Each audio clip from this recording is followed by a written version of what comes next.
Well, talking about a life of a dare, we're talking about in this series how we can or why we should have a dare for the impossibilities in the pursuits of our purpose.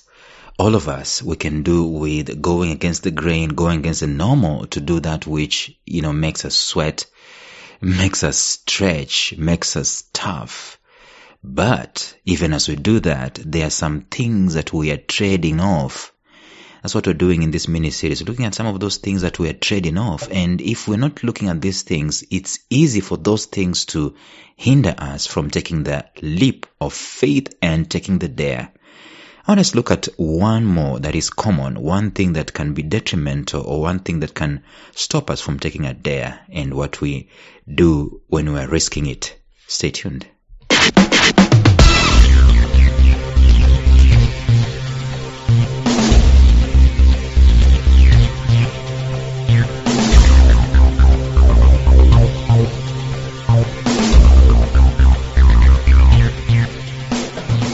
Welcome to the Life Signatures podcast with Lawrence Namale.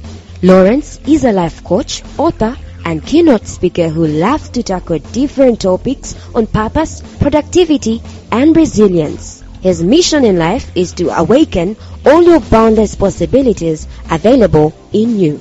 Life Signatures podcast is dedicated to bring to reality every single person who knows that deep down in their gut, there's got to be more to life than this. And now, here is your host, Lawrence Namale.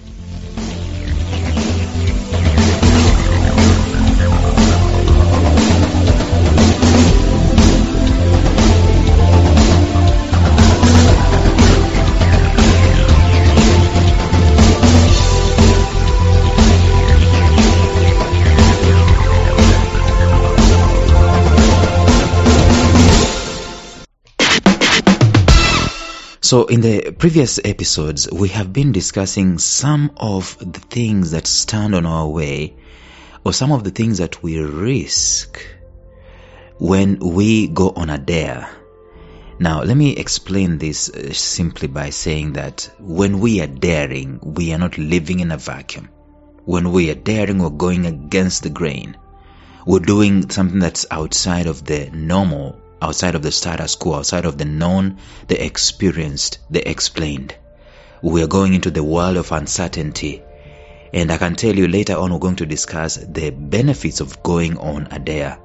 Every moment that you're facing some kind of pressure in your life, it could be because either you dared or life has thrown you some kind of curveballs, and therefore you are constricted in one way or another. But either way, it doesn't matter how it came.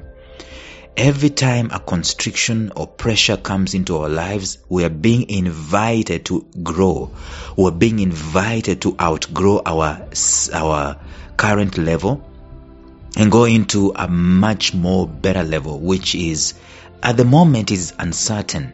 And life is very interesting because it's like climbing several peaks of a mountain. You get on one and you think it was the only one.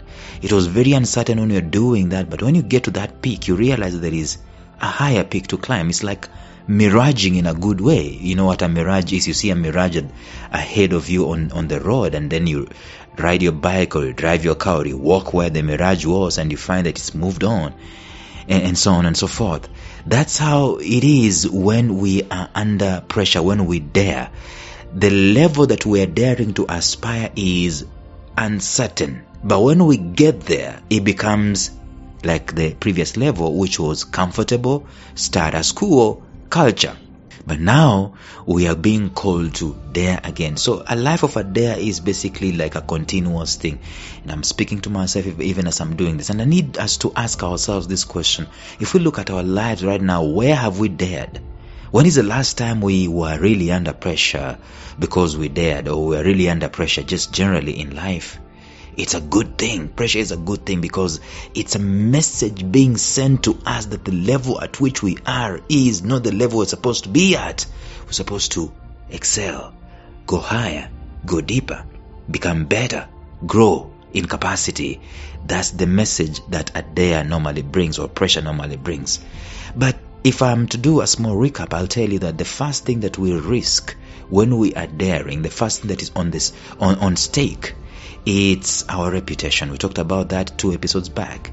The second thing, we talked about it yesterday, rejection.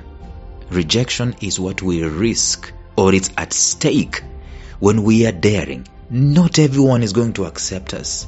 Not everyone is going to welcome us. Not everyone is going to ululate and jubilate and celebrate and join in embracing us when we are on a dare.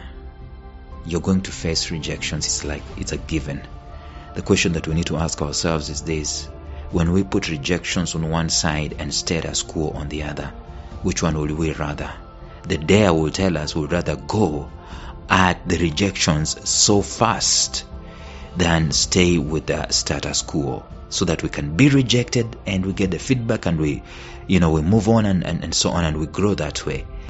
Today, let us look at one more thing that we risk, or that can stop us from making a dare. It is simply shame and embarrassment. Number 3, shame and embarrassment. Also, the imposter syndrome. Shame is something that is even written in scripture. It's so big that it has several portions of scripture referring to shame. It refers to God wiping away shame. It refers to shame of the youth being wiped away and so on. If shame has found its reference in the scriptures, it is that big. Now, shame is just something that we look at ourselves, and probably it can be an embarrassing thing when we are daring. Maybe because we are very self-conscious. Let me give you an example again. Let's go back to innocence. We talked about innocence when we're talking about reputation, when we started talking about daring. A kid who is not self-conscious is not ashamed or embarrassed to do some stuff in public. In fact, a kid is not even ashamed or embarrassed to walk around naked. They are not. Why? Because of the innocence that is there. There is no self-conscience that is there. But you see, as we grow, become adults, over and over again we're going to have the self-consciousness imputed upon us, and it's natural. We don't have to fight it. We don't even have to do it intentionally. It is just going to be there. And therefore, when we become so very conscious, especially when we get into our teen years, adolescent ages and so on, we become so self-conscious.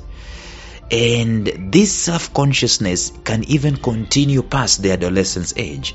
So much so that we get so boxed into ourselves, and we do not want to dare to do anything that will ruffle or will cause us to feel embarrassed. You don't want to give a speech, for example, because you feel you're going to be an embarrassment to yourself, and maybe an embarrassment to your girlfriend, or an embarrassment to your parents, or an embarrassment to your family, or an embarrassment to your friends who have some kind of regard for you. And therefore you sit back and you don't dare to do anything. You rather not be ashamed than to dare. But let me tell you this, some instances, in fact most instances, we will have to be ashamed. We will have to go through the shame in order for us to dare, in order for us to successfully dare. We'll have to rise above the shame and face it head on. It is not a comfortable thing to be ashamed. It is not a thing that you can look forward to. I look forward to being ashamed. I look forward to being embarrassed. The thing that keeps us from this shame and from this daring is this shame and this embarrassment. It is also the imposter syndrome. We feel like we are not enough. We feel like we don't belong. We feel like we don't have the capacity. We don't deserve. And therefore we sit back in our cocoons, in our status quo, in our comfort, and we do not want to go against the grain. We do not want to dare at all. And thus, in so doing, we never grow, we never advance. We sit back, we remain the same.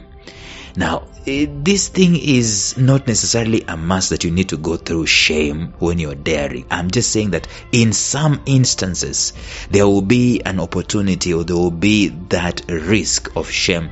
There will be that risk of embarrassment looking at it. And it's something that we've got to face. It's something that we've got to do if we're going to dare. But if we are so self-conscious, if we are feeling like there is a big imposter syndrome that has been put upon us, then what we're going to do is that we're going to stay where we are. We're not going to attempt anything. We're not going to dare at all. So that is number 3. Tomorrow we're going to look at one more reason as to why people do not dare, and what is it that we risk when we are daring, and the reason as to why we don't dare at all. So stay tuned for that one. Bye-bye.